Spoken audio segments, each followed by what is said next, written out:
तेरे बिन साजन लागे न जिया हमार।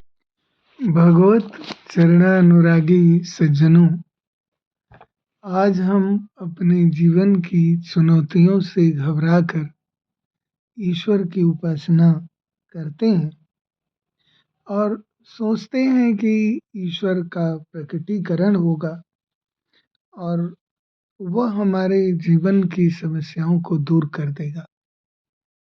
लेकिन एक वक्त था जब ईश्वर स्वयं इस धरती पर आया तो उसके माता पिता को जेल में डाल दिया गया।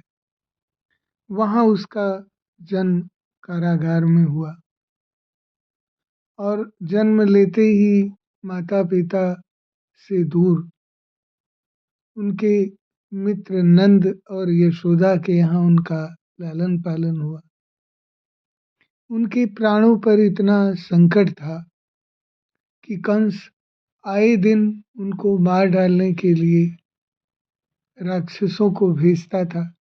सर्वप्रथम कंस ने कृष्ण को मारने के लिए पूतना को भेजा, जो विष से कृष्ण को नष्ट कर देना चाहती थी। उसके बाद उसने कागासुर को भेजा। कागासुर को मारकर तो कृष्ण ने उसके सामने ही उसका शव भेज दिया था और उस शव को देखकर उसे संदेह हो गया कि यशोदा का यही लाल है जो उसे मारने के लिए पैदा हुआ है। उसके बाद तो उसने फिर शक्तासुर को भेजा, जो शरीर उसकी थी ही नहीं, वो किसी भी वस्तु में घुस सकता था।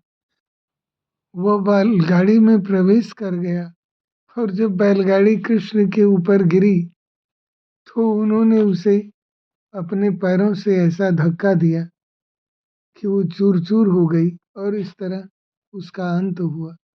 उसके बाद भी उसका जी नहीं भरा तो वत्सासुर को भेजा, जो उसके बछड़ों में जा मिला और कृष्ण को मारना चाहा। कृष्ण ने पूंछ पकड़कर उसको घुमाकर पत्थर पर दे मारा। इस तरह उसका भी अंत हो गया। बकासुर आया, अपनी चोंच फैलाकर खड़ा हो गया। बड़ी मुश्किल से कृष्ण ने उसकी चोंच को फैलाकर उसे भी मार डाला। फिर उसको चैन नहीं हुआ, उसके बाद अघासुर को भेजा, जो एक अजगर था, और वो अपना रूप बदल कर आ जाता था और वो अघासुर भी अपना मुख फैलाकर बैठ गया। जब ग्वाल बाल गुफा समझकर उसके अंदर घुस गए, कृष्ण भी घुस गए। वहां पता चला कि वो तो अजगर है।